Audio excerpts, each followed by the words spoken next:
He stood in the forest with American weapons in his hands, staring down German soldiers who days ago were his brothers in arms, while behind him, Soviet tanks rolled toward the same crossroads, and every man there wanted him dead for different reasons. Lori Turney had picked the wrong side 3 times and somehow lived to tell about it. Most men don't survive 1 war. He survived 5. Most men serve 1 country. He served 3. Most men get 1 name. He earned 4. And when it was finally over, when the last bullet found him in a jungle half a world away from where his war began, he died wearing the uniform of a nation that wasn't even his own. This is how a Finnish farm boy became the most dangerous soldier you've never heard of, and why his story was buried for 50 years. December 1939. The thermometer reads 40 below zero. Lori Turney is 21 years old, standing in snow up to his waist somewhere in the Karelian wilderness, watching 500,000 Soviet soldiers pour across the Finnish border. The Soviet Union has just invaded Finland with a force so massive it should have ended in a weekend. Stalin wants the Finnish territory. The world expects capitulation within days. The Finns have other ideas. Turney volunteers immediately. He's trained as a reserve officer, but that training happened in peacetime, in classrooms with maps and theories. Now he's holding a rifle that's been in storage since the last war, wearing a uniform that doesn't fit, standing in a forest that's about to become a killing field. The Russians come in columns, thousands of them. They have tanks, they have artillery, they have air support. The Finns have spite, skis, and an intimate knowledge of terrain that wants to kill you as badly as the enemy does. Turney's first combat action isn't heroic. It's mathematics. His unit watches a Soviet column trudge through the forest in parade formation, bunched together because they're scared of the woods, scared of getting separated, scared of the silence that presses in from every direction. The Finns wait. Turney's hands shake from cold and adrenaline. When the order comes, they open fire from 3 sides. The Russians never see them. They fire at shadows, at trees, at nothing. Within minutes, the column disintegrates. The Finns disappear back into the forest before the Soviets can organize a response. This is how you fight when you're outnumbered 40 to 1. You don't stand and trade blows, you bite and vanish. You make them fear the snow itself. The Winter War becomes a masterclass in asymmetric warfare. The Finns develop tactics that will be studied for decades. They strike at night, moving on skis and white camouflage that makes them invisible against the snow. They target officers first, cutting the head off Soviet units and watching them stumble in confusion. They use the cold as a weapon, destroying supply lines and leaving Russian soldiers to freeze in their summer uniforms because Stalin's logistics didn't account for resistance lasting more than 72 hours. Turney absorbs every lesson. He learns to move through the forest without sound. He learns to read snow like a tracker, identifying Soviet patrol patterns from boot prints and disturbed powder. He learns that the side that controls the night controls the war. Most importantly, he learns to lead. Men twice his age follow him because he doesn't ask them to do anything he won't do first. When they ski 30 miles through blizzard conditions to hit a supply depot, Turney is at the front breaking trail. When they set up ambush positions in snow so cold that rifle bolts freeze, Turney is there beside them, breathing into his hands, waiting. One night, his unit intercepts a Soviet battalion that's lost in the forest. These aren't frontline troops. They're support personnel, cooks and clerks who took a wrong turn and ended up 10 miles behind their own lines. They've been wandering for 2 days. Half of them have frostbite. They're ready to surrender, but Turney's unit doesn't have the capacity to take prisoners. They don't have food to spare or guards to watch them or sleds to transport them. The rules of engagement are clear, but the humanity of it tears at something inside him.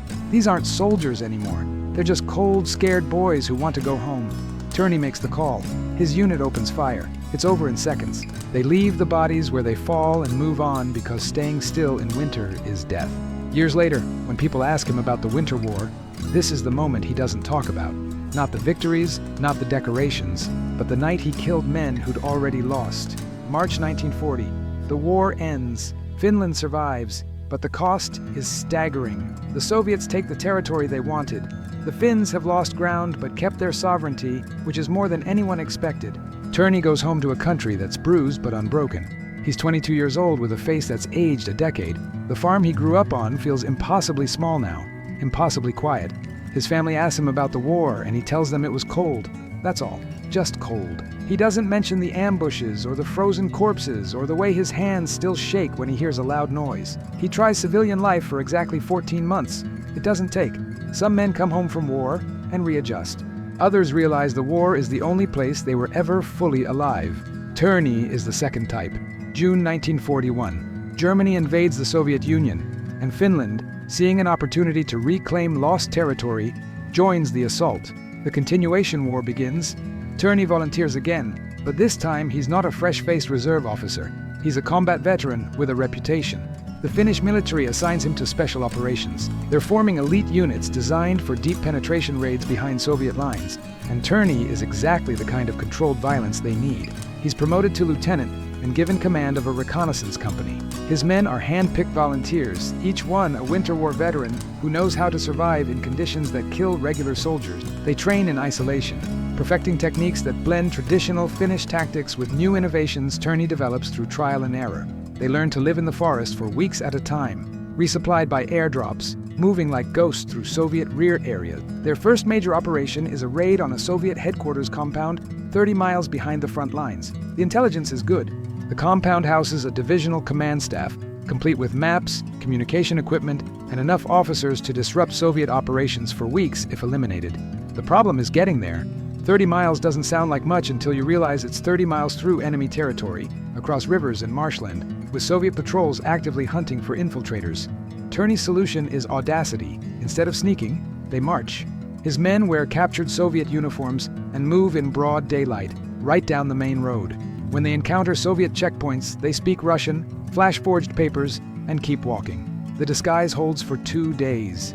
They reach the compound at dusk, confirm the target, and wait for full darkness. The assault is surgical. Turney's men hit the compound from 4 directions simultaneously, focusing fire on the barracks where officers are sleeping. They toss grenades through windows, spray automatic fire into doorways, and set charges on the communication building. The entire raid lasts 11 minutes.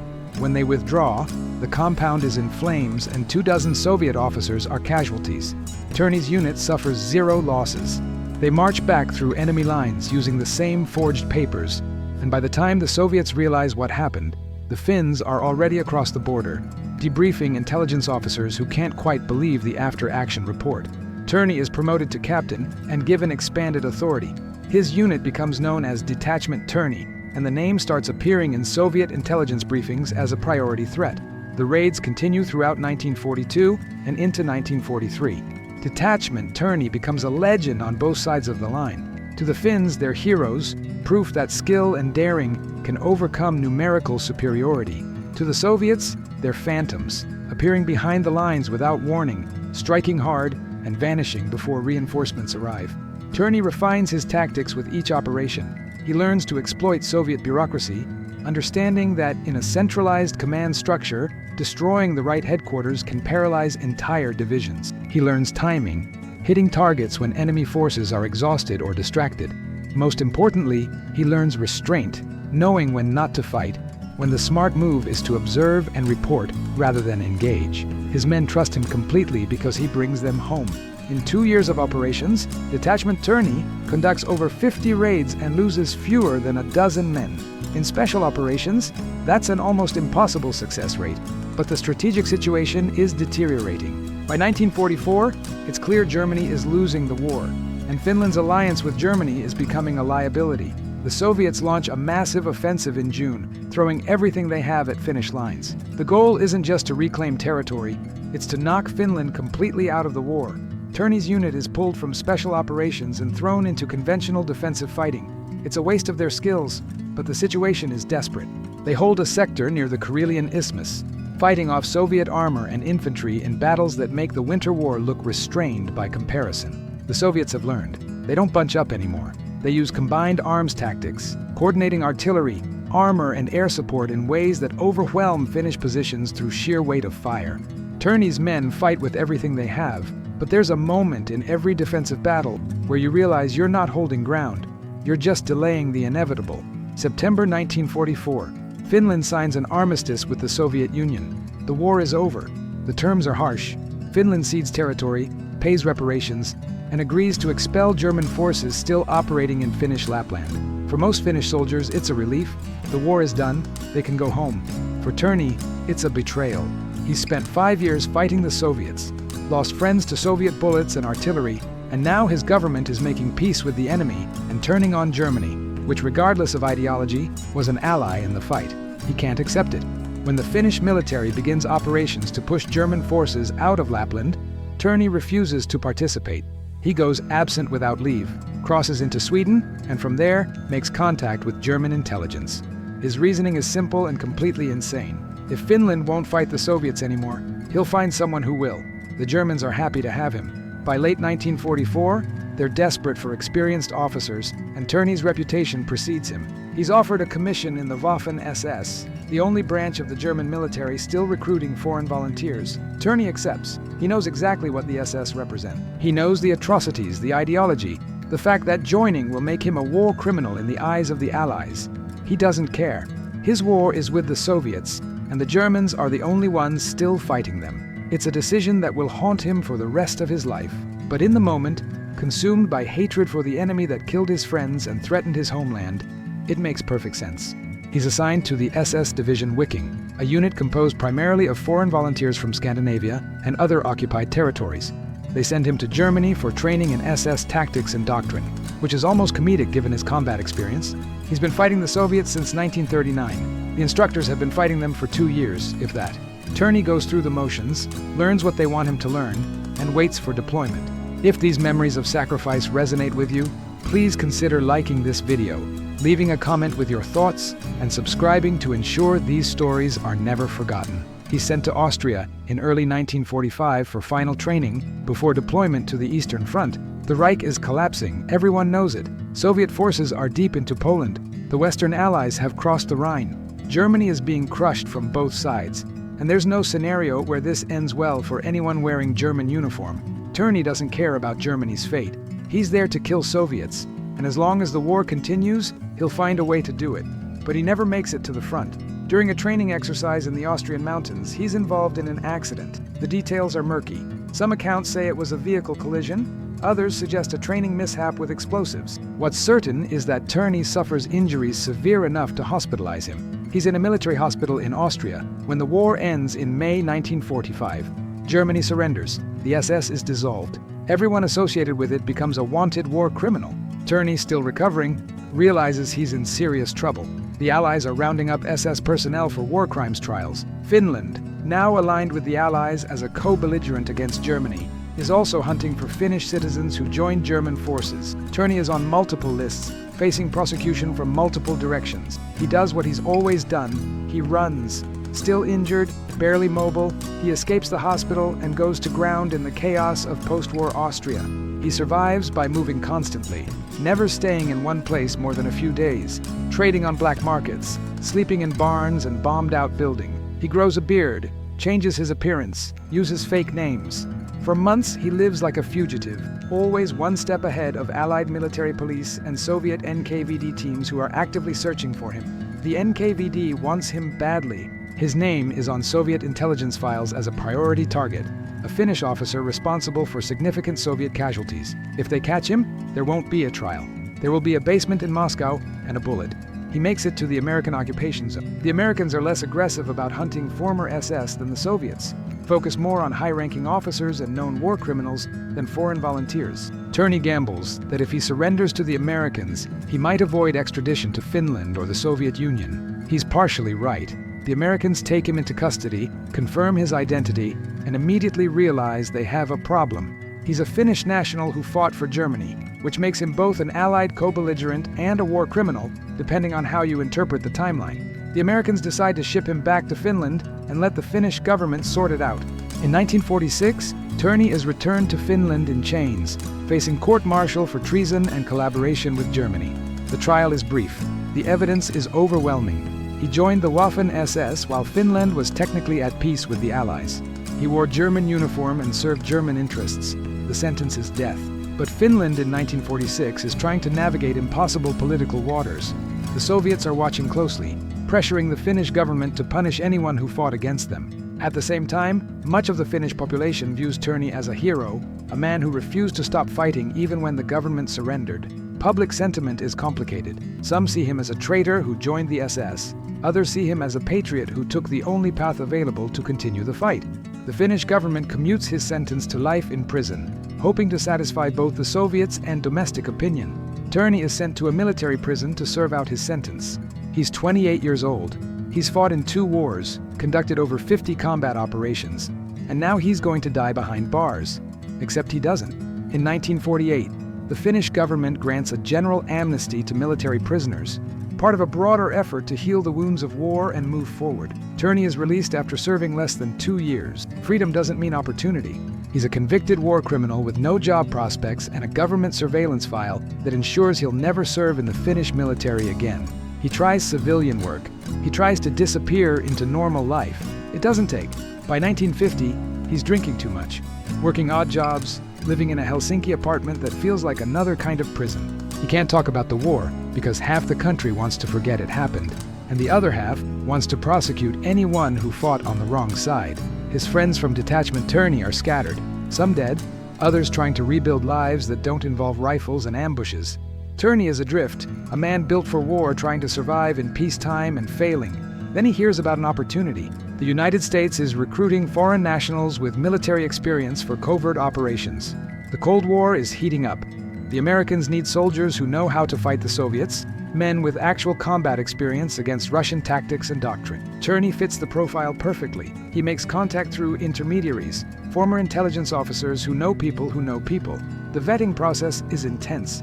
The Americans investigate his background, confirm his service record, and verify his combat experience. The SS service is a problem, but not a disqualifier. The US intelligence community in 1950 is less concerned with ideological purity than with practical skills, and Turney has skills they need. The offer comes through. If he can make it to the United States, there's a path to enlistment in the US Army under a special program for foreign nationals. It's not official, it's barely legal, but it's real. Turney sells everything he owns, books passage on a freighter, and in early 1951, he arrives in New York with nothing but a duffel bag and a letter of introduction to an Army recruiter who's expecting him. He's 33 years old, starting over in a country where he doesn't speak the language and knows no one. Most men would find that terrifying. Turney finds it liberating. The US Army accepts him under a program called Lodge Act, which allows foreign nationals to enlist in exchange for expedited citizenship. They assign him to basic training, which is almost insulting given his background, but he goes through the motions without complaint. The drill instructors quickly realize they have someone unusual. This quiet Finnish guy who barely speaks English can outshoot, outmarch, and outlast men half his age. He completes basic training, applies for special forces, and is accepted immediately. The Army is building something new, an elite force designed for unconventional warfare, exactly the kind of operations Turney has been conducting since 1941. He's assigned to the 10th Special Forces Group at Fort Bragg, North Carolina, and for the first time since Finland signed the armistice, Turney is home. Not geographically, spiritually. He's surrounded by soldiers who understand that sometimes the mission matters more than the rules. Men who value skill over politics, warriors who've seen enough combat to respect anyone who's been through the fire and came out functional. He changes his name. Laurie Turney becomes Larry Thorne. It's partly for administrative simplicity. American bureaucracy struggles with Finnish pronunciation. It's partly symbolic. A new country, a new identity, a chance to leave the complications of his past behind and focus on the work. The men of 10th Group don't care about his history. They care that he can navigate in darkness, plan an ambush, and keep his head when everything goes sideways. Thorne becomes an instructor, teaching Special Forces candidates the lessons he learned in Finnish forests and Soviet rear areas. He teaches them how to move without noise, how to read terrain, how to exploit enemy patterns. He teaches them that most combat isn't about firepower. It's about positioning, timing, and understanding that the enemy is just as scared as you are. The soldiers he trains don't know about Detachment Turney or the raids behind Soviet lines. They just know that this soft-spoken guy with the thick accent has forgotten more about small unit tactics than most colonels will ever learn. The Army promotes him to sergeant, then staff sergeant. He qualifies as a paratrooper, adding airborne skills to his already extensive resume. He becomes a U.S. citizen in 1957, standing in a courthouse in North Carolina, swearing allegiance to a country he served for 6 years but only recently belonged to. It's a strange moment for him. He's pledged loyalty to Finland, fought under German command, and now he's American. 3 countries, 3 uniforms, 1 war that never really ended. The Cold War suits him. It's the same enemy, just a different battlefield. He knows the Soviets better than most American intelligence analysts, understands their tactics, their mindset, the way they think about warfare.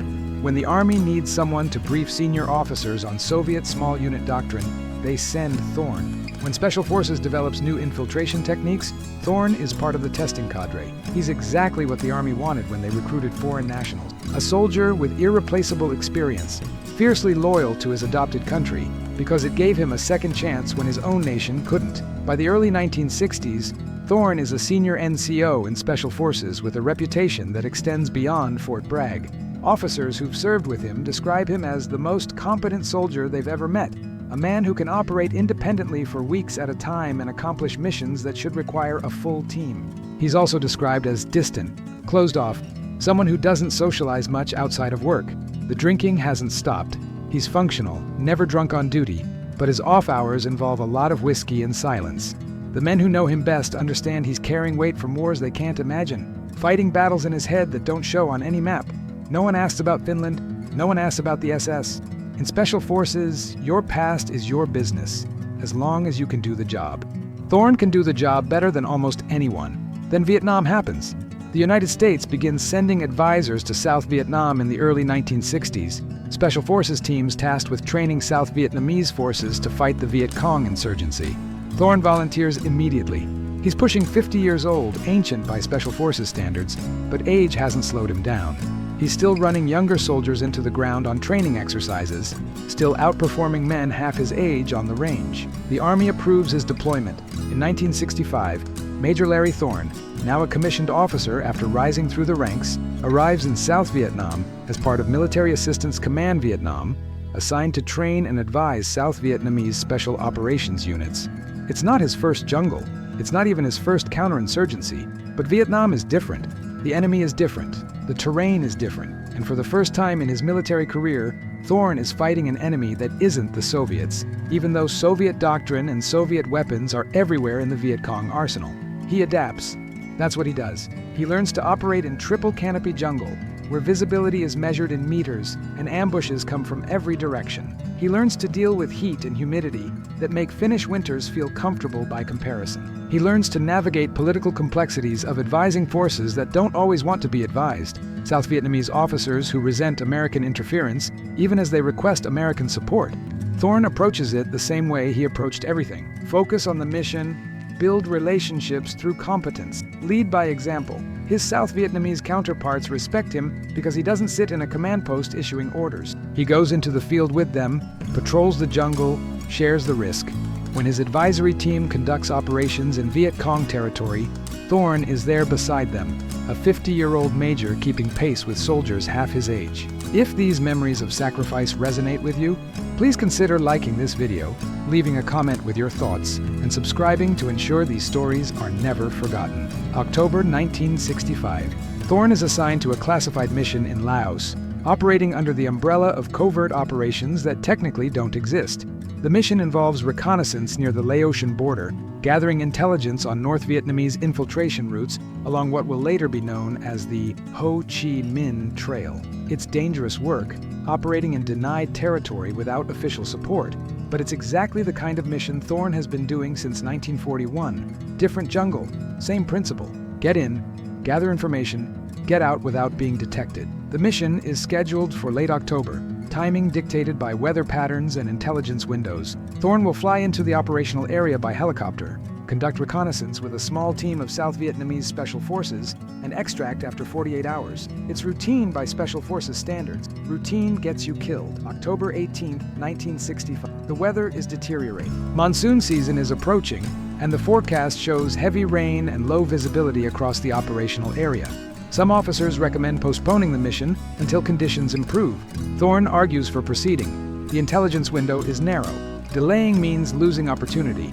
He's operated in worse conditions. They've all operated in worse conditions. The mission is approved. Thorne boards a South Vietnamese Air Force helicopter designated King Bee, a Sikorsky H-34 that's been modified for covert operations. With him are his advisor team and South Vietnamese personnel. The helicopter lifts off from a forward operating base and heads toward the Laotian border, flying low to avoid radar detection. Weather closes in faster than forecast. Visibility drops to near zero. The pilot is flying on instruments through cloud cover so thick you can't see the rotor blades. They're crossing mountainous terrain, where a navigation error of a few hundred meters means flying into a ridgeline you never see coming. The helicopter doesn't make it to the landing zone. Somewhere over the mountains near the border, in clouds and rain that reduce the world to gray nothing, the King Bee goes down. No mayday call, no emergency beacon. One moment it's there, the next it's gone. Search and rescue launches immediately, but the weather is so bad that rescue aircraft can't get near the crash site. They search for days, flying grids over mountainous jungle, looking for wreckage or survivors. They find nothing. The jungle keeps its secrets. Thorne and everyone aboard the helicopter are listed as missing in action. The search continues for weeks, then months. But as time passes without any sign of wreckage or survivors, the assessment changes. Missing becomes presumed dead. The families are notified. The paperwork is filed. Major Larry Thorne, born Laurie Turney, veteran of 3 armies and 5 wars, is gone somewhere in the mountains of Laos, his final resting place unknown. For 30 years, that's where the story ends. Thorne becomes a legend in Special Forces, his name appearing in unit histories and training materials as an example of the warrior spirit. The circumstances of his service, the Finnish Wars, the SS chapter, all of it becomes part of the mythos. Some details get exaggerated. Others are quietly omitted to avoid uncomfortable questions about how a former Waffen-SS officer ended up in the US Army. But the core story remains. A soldier who fought communism on 3 fronts under 3 flags, who never stopped fighting even when his own country surrendered, who found a home in Special Forces and died doing what he'd done since he was 21 years old, leading men into dangerous places for causes he believed in. The Cold War ends. The Soviet Union collapses. The world moves on. And then, in the late 1990s, joint U.S.-Vietnamese teams begin recovering remains of American personnel lost during the Vietnam War. It's part of diplomatic normalization, an effort to account for missing servicemen and bring them home. In 1999, one of these is working in Laos, investigating crash site in remote mountain. They find wreckage of a helicopter in jungle so thick it had remained undiscovered for 34 years. The wreckage matches the description of the King Bee that went down in October 1965. The recovery team excavates the site, searching for remains and personal effects that might identify the crew and passengers. They find both. Dental records and DNA analysis confirm what the recovery team suspected. Among the remains are those of Major Larry Thorne. The news reaches the Special Forces community and spreads quickly. Thorne is coming home. In June 2003, 38 years after he went down over Laos, Larry Thorne is buried at Arlington National Cemetery with full military honors. The funeral is attended by Special Forces soldiers from multiple generations, men who knew him and men who only knew the legend. The coffin is draped with an American flag. An honor guard stands at attention. Taps echoes across the cemetery. He's awarded the Purple Heart posthumously, recognition for wounds received in action. He's already earned the Distinguished Flying Cross and 2 Bronze Stars during his time in Vietnam, decorations that sit alongside Finnish and German awards from earlier wars. It's a strange collection of honors, reflecting a life that crossed borders and allegiances in ways most soldiers never experience. But the story doesn't end at Arlington. In Finland, there's been a reassessment. For decades after World War II, Turney's service in the Waffen-SS made him a controversial figure, someone the government preferred not to discuss. But as Cold War tensions faded and new generations looked back at the Winter War and Continuation War, understanding evolved. Turney's decision to join the SS was viewed less as ideological alignment and more as the desperate act of a soldier who refused to stop fighting. His service in the U.S. Army, his death in Vietnam fighting communism, all of it recontextualized his earlier choices. In 2010, the Finnish military formally recognized Turney, acknowledging his service in the Winter War and Continuation War and his contributions to Finland's survival. A memorial is erected. His name appears in official histories. The country he fought for, was convicted by and left behind, finally claims him as its own. The truth about Laurie Turney, Larry Thorne, is that he was a man built for war who lived through an era that gave him plenty of opportunities to fight. He wasn't a perfect soldier. The SS service carries moral weight that no amount of later redemption can completely erase. He made choices driven by hatred of the Soviets that led him into alliance with one of history's most evil regimes. But he also fought with courage that bordered on suicidal, led men through impossible situations and brought most of them home. And when his own country couldn't use him anymore, he found another country that could. He served the United States with the same intensity he served Finland, asking for no special treatment, content to be a sergeant teaching young soldiers the lessons learned in forests and jungles across 3 continents. What makes Thorne's story remarkable isn't just the combat record or the multiple armies or the dramatic arc from Finnish farm boy to Arlington Cemetery. It's that he represents something uncomfortable about war and warriors. He was ideologically flexible in ways that make us uneasy, shifting allegiances based on who was fighting the enemy he hated most. He valued the fight more than the flag, the mission more than the politics. In peacetime, that's dangerous. In war, it's what keeps you alive. The soldiers who served with him in Special Forces describe a man who was utterly reliable in combat and utterly unknowable outside of it. Someone who could plan a perfect ambush, but couldn't explain why he kept fighting wars that weren't his. Maybe there's no explanation. Maybe some men are just wired that way, finding purpose in violence and chaos that peacetime can never provide. His final mission, the helicopter flight into bad weather over hostile territory, was completely in character. He could have stayed at the base. He could have waited for better conditions. He could have sent someone else. But that was never who Thorne was. From the moment he volunteered in 1939 to fight the Soviets in the snow, he was the kind of soldier who led from the front, who took the risks he asked others to take, who believed that rank meant responsibility, not privilege. That mindset got him killed in the end, but it also made him the warrior that 3 countries valued enough to put into uniform and send into battle. The helicopter went down in mountains that had probably never seen a human being before the crash, and wouldn't see another for 34 years. If you're going to die in combat, there are worse places. Alone in the jungle, still fighting, still pushing forward, still refusing to quit. It's how he lived. It's fitting that it's how he died. The men of Detachment Turney, the ones who survived, carried stories about their commander for the rest of their lives. Stories about raids that should have failed but didn't, about narrow escapes and perfect ambushes, about a leader who never asked what you couldn't give, but somehow convinced you to give more than you thought possible. Those stories filtered into Finnish military culture, becoming part of the institutional knowledge of how to fight a larger enemy. When Finnish officers train for special operations today, they study Turney's tactics, the way he used terrain and timing and psychological warfare to multiply force effectiveness. They don't talk much about the SS service. They focus on the Winter War and Continuation War, on the raids and the innovations, on the soldier who became a legend before he was 25. In the United States, Thorne's legacy lives in Special Forces. His name appears on buildings at Fort Bragg. Training materials reference his techniques. When new Special Forces candidates learn about unconventional warfare, they learn about Detachment Turney, operating behind Soviet lines with minimal support, achieving objectives that conventional forces couldn't approach. The instructors don't always mention that Turney later fought for the Germans. It's complicated, and military training isn't the place for complicated. They focus on the lessons. Move fast, hit hard, vanish before the enemy can respond. Know the terrain better than the enemy. Lead by example. Bring your men home. These are Thorne's gifts to American Special Operations, lessons written in snow and jungle and purchased with the lives of Soviet soldiers who never saw him coming. There's a photograph of Thorne from his U.S. Army service taken sometime in the early 1960s. He's in uniform, Green Beret positioned precisely, rows of ribbons on his chest.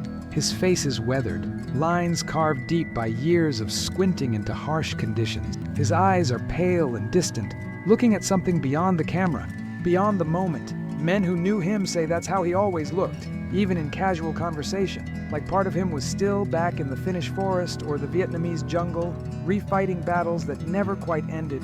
The 1,000-yard stare, they call it. The look of someone who's seen too much combat to ever fully leave it behind. Thorne wore that look for 26 years of American service, through training rotations and peacetime duties, and finally into Vietnam, where the look made perfect sense because the war was real and immediate.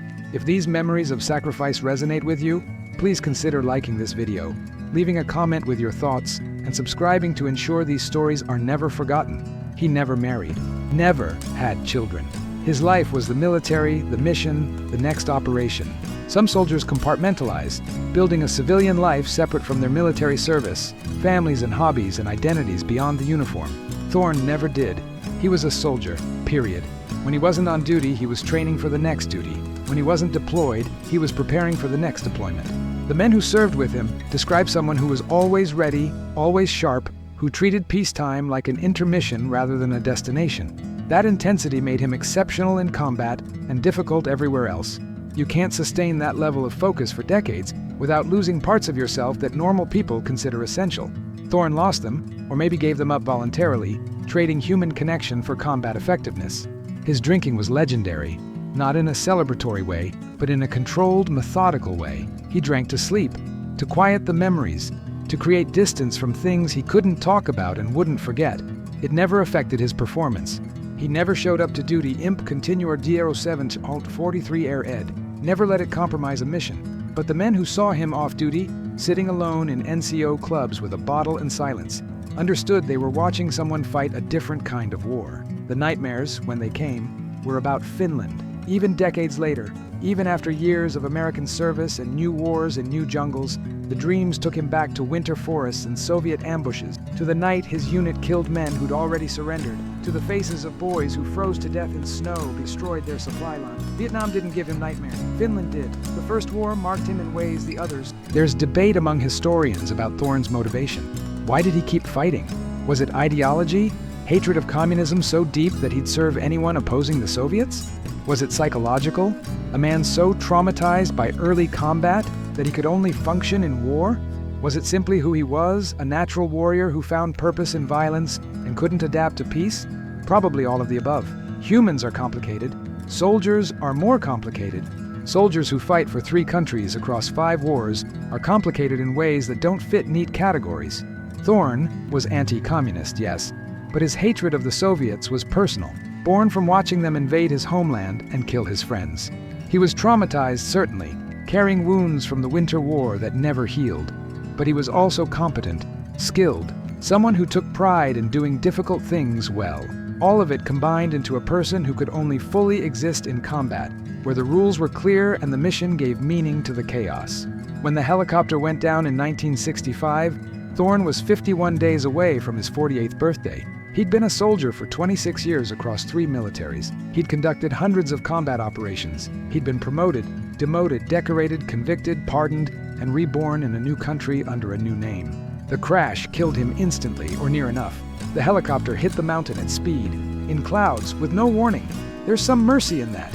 No prolonged suffering, no capture, no slow death in the jungle. He went out doing the job, leading men into dangerous territory, pushing forward despite bad conditions. It's the death every soldier hopes for if death is coming, quick and in the line of duty, meaning something to someone. The 34 years his remains spent in the jungle are harder to think about. The wreckage slowly consumed by vegetation, monsoons washing over the site every year, the jungle reclaiming metal and bone. Local villagers probably knew about the crash, might have scavenged parts, might have left offerings if they thought spirits needed appeasing. The war moved on.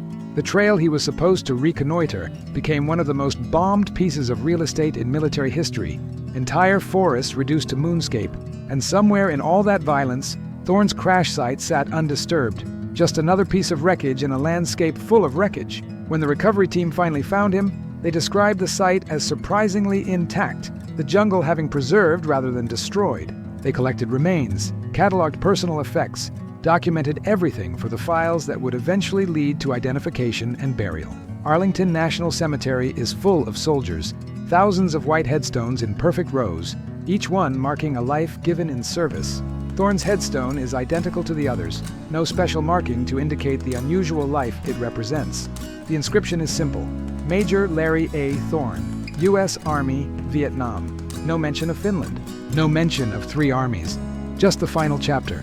The American chapter, the identity he chose when he chose a new country. Visitors who know the story sometimes leave Finnish and American flags at the grave, a small acknowledgement of the dual identity he carried. Special Forces soldiers visit, particularly around Memorial Day, paying respects to a legend who's more myth than man for most of them. Old veterans who served with him in the 1950s and 60s visit less frequently now, age and death thinning their ranks. But when they come, they stand a little longer, remembering the quiet Finn who could outmarch and outfight men half his age. Finland eventually erected its own memorial to Turney, a statue in Jyväskylä showing him in Finnish uniform, the way he looked during the Winter War. It's controversial even now. Some Finns see him as a hero who never stopped defending his country, even when the government surrendered. Others see him as a war criminal who chose fascism over Finnish values. The debate will probably never fully resolve because both sides are partially right. He was heroic in combat and morally compromised by his choices. He defended Finland and betrayed it by joining the SS. He was a patriot and a mercenary, depending on which part of his service you emphasize. The statue shows him young, before the complications, before the impossible choices, just a soldier with a rifle and determination. Maybe that's the version Finland wants to remember. The Special Forces community doesn't struggle with moral ambiguity the same way. They focus on competence, on what Thorn brought to American military operation, on the skills and knowledge he passed to generations of soldiers. The Laurie Allen Turney Commemoration Award is given annually to Special Forces soldiers who exemplify the warrior spirit. The criteria focus on combat effectiveness, leadership, and dedication to mission. It doesn't mention ideology or political complexity. It celebrates the soldier, not the politics. The fighter who kept fighting even when easier paths existed. That's probably how Thorn would want to be remembered, if he cared about being remembered at all. Not as a Finn or a German or an American, but as a soldier who did the job. Whatever the job was, wherever the job took him. His weapons from the Winter War are in museums now. SKS rifles and Suomi submachine guns behind glass, handled by curators who've never fired a shot in anger. The men who fought beside him are mostly gone. The last Winter War veterans passing away in the 2010s, taking their first-hand memories with them. What remains are documents, photographs, after-action reports written in fading ink, bureaucratic records of extraordinary violence. Historians argue about details, debate his decision-making, analyze his tactics with the benefit of hindsight and satellite imagery and access to Soviet archives. None of them were there in the snow, watching a Soviet column walk into an ambush, making split-second decisions that determine who lives and who freezes. History can judge. History wasn't cold and scared and 21 years old with a rifle and shaking hands. There's a recording of Thorn speaking English, made sometime in the 1960s during a training lecture. His accent is thick, the Finnish pronunciation making every word sound deliberate, carefully chosen. He's explaining small unit tactics, discussing how to set up an ambush in wooded terrain. His voice is calm, methodical, explaining complex concepts in simple terms. You can hear the instructor in him, the years of teaching soldiers who'd never seen combat how to survive their first contact. The recording is only a few minutes long, preserved in an archive somewhere, digitized and uploaded to military history websites where people can listen to a ghost teach lessons learned in blood. It's strange to hear him, to attach a voice to the legend, to realize he sounded like a normal person explaining normal things. Not a mythical warrior or a controversial figure, but just a guy who knew what he was talking about and wanted others to know it too. If these memories of sacrifice resonate with you, please consider liking this video, leaving a comment with your thoughts, and subscribing to ensure these stories are never forgotten. The helicopter crash that killed Thorn killed everyone aboard. 6 men total, some identified immediately, others remaining missing until the 1999 recovery. Each of them has a story, families who grieved, lives cut short in jungle darkness. Thorn's story tends to overshadow the others because his life before Vietnam was so unusual, but they were all soldiers doing dangerous work in a war that didn't appreciate complexity. The South Vietnamese personnel aboard never got Arlington burials or lengthy obituaries. They were casualties in a war their country lost, mourned by families and forgotten by history. That's its own tragedy, separate from Thorn's story, but connected by the helicopter that carried them all into the mountain. War doesn't discriminate. The impact killed them equally, regardless of fame or flags or how many armies they'd served. In Green Beret lore, Thorn occupies a unique space. He's not the most decorated. He's not the highest ranking. He didn't revolutionize doctrine or invent new techniques.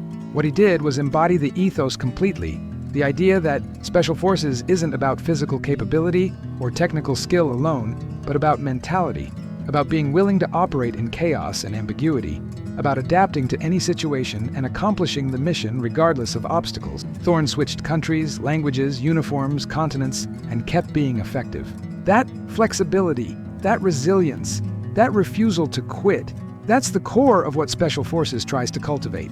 Every soldier who wears the Green Beret is trying to be what Thorn was naturally, unbreakable under pressure, competent in chaos, reliable when everything else fails. He never wrote a memoir, never gave interviews about his experiences, at least none that survived. The biographical information we have comes from military records, second-hand accounts, remembrances from men who served with him. There's no first-hand narrative of what the Winter War felt like, what went through his mind when he joined the SS, how he processed the transition from European combat to Southeast Asian counterinsurgency. We have the facts without the feelings, the outline without the details. Maybe that's appropriate. Thorn wasn't someone who talked about himself. Men who knew him described someone who deflected personal questions, who'd rather discuss tactics than emotions. who kept the interior life locked down tight. Whatever he felt about his choices, the wars, the bodies left behind in snow and jungle, he kept to himself. The only memoir he left was his service record, and you have to read between the lines to find the man behind the missions.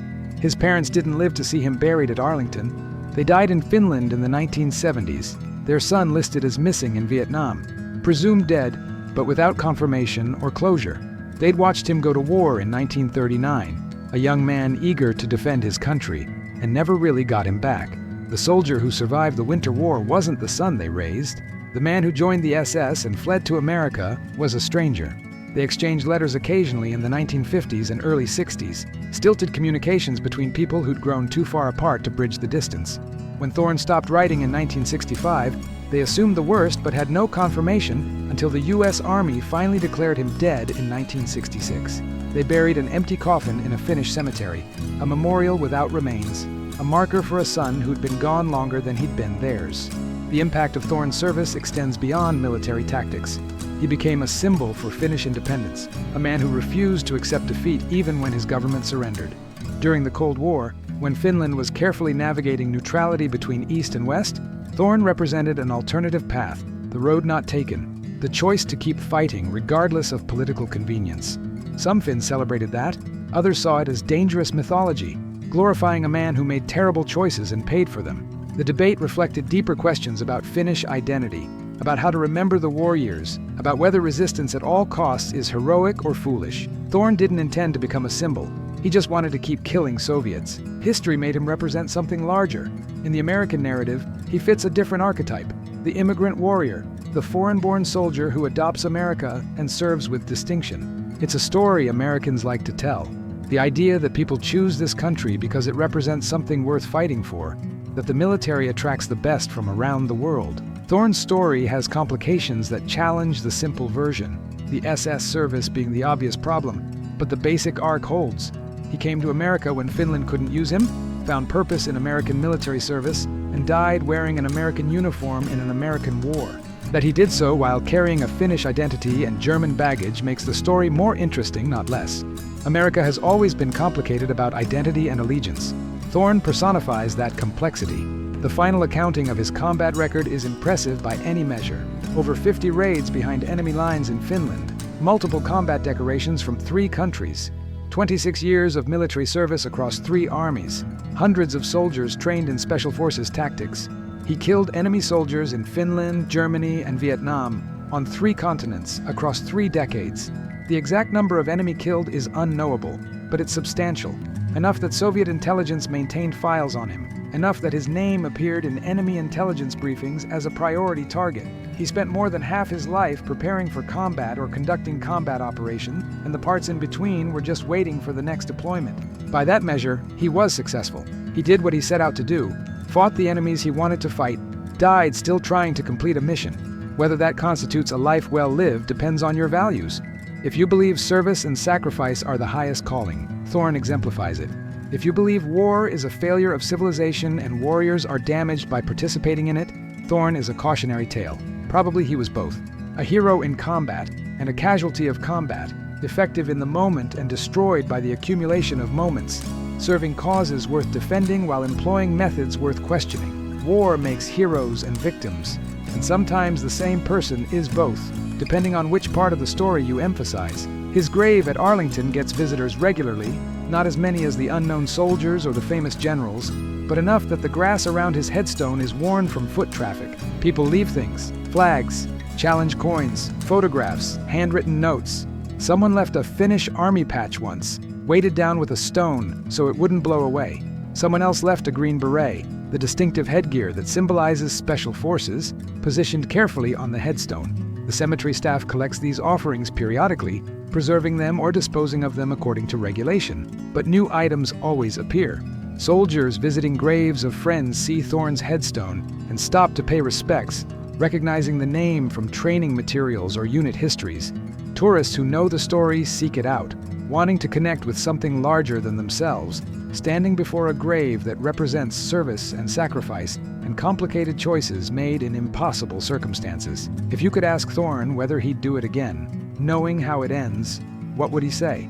Would he choose different? Would he stay in Finland after the armistice, accept the peace, try to build a civilian life? Would he refuse the SS, finding some other path that didn't involve serving Germany? Would he stay in America after Korea, accept a training role, avoid Vietnam? Probably not. Men like Thorne don't second-guess themselves. They make decisions based on available information and incomplete options, and they live with the consequences. Regret requires introspection he didn't seem to possess, or at least didn't show. He was what he was, a soldier, a warrior, a man built for combat and uncomfortable anywhere else. The only question that mattered to him was whether the mission succeeded. Everything else was context. The helicopter wreckage was never recovered from the mountain. After the remains and personal effects were evacuated, the site was left as it was, too remote and too destroyed to merit full recovery. It's still there, somewhere in the Laotian jungle, slowly decomposing, metal corroding, the jungle finishing what the impact started. Local villagers probably know about it, might visit occasionally, might tell stories about the American helicopter that fell from the sky during the war. For them, it's part of the landscape, no more or less significant than the dozens of other crash sites and battle remains that litter the region. They don't know about Thorne's service in Finland, about Detachment Tourney or the Winter War, or the complicated path that led a Finnish soldier to die in their mountains. They just know a helicopter crashed, some people died, and the jungle kept growing. The story ends at Arlington, with the burial in 2003, with flags and honors and the formal closing of accounts. But the story also doesn't end, because legends don't end cleanly. They echo through institutions and influence people who never met the man. Every Special Forces soldier who learns about unconventional warfare studies Thorne's tactics. Every Finnish officer who trains for winter combat learns about Detachment Tourney. The lessons persist, disconnected from the man but rooted in his experience. Practical knowledge purchased with Soviet and German and Vietnamese lives, preserved in training manuals and doctrine documents and institutional memory. This is immortality for soldiers, not monuments or medals, but techniques that keep others alive. Knowledge that passes from generation to generation, each iteration further from the source, but traceable back to someone who learned it in combat and lived to teach it. Laurie Allen Turney, Larry Allen Thorne, soldier of Finland, Germany, and America, warrior across 3 continents and 5 wars, is buried under American soil among thousands of others who served and died. His headstone doesn't explain the complexity, doesn't capture the contradictions, doesn't resolve the moral questions his service raises. It just marks the spot where he finally stopped moving, stopped fighting, stopped seeking the next mission. For a man who spent 26 years in uniform and died in combat, maybe that's enough. The fighting is over. The wars are finished. Whatever demons chased him through Finnish forests and German ranks and American service, they can't reach him now. He's at rest among warriors, in a place that honors service without judgment, where the only question that matters is whether you answered the call. Thorne answered. 3 times, in 3 armies, under 3 flags. Whatever else he was, whatever mistakes he made, whatever crimes he committed or causes he served, he was always a soldier. And in Arlington, among his peers, that's all that matters.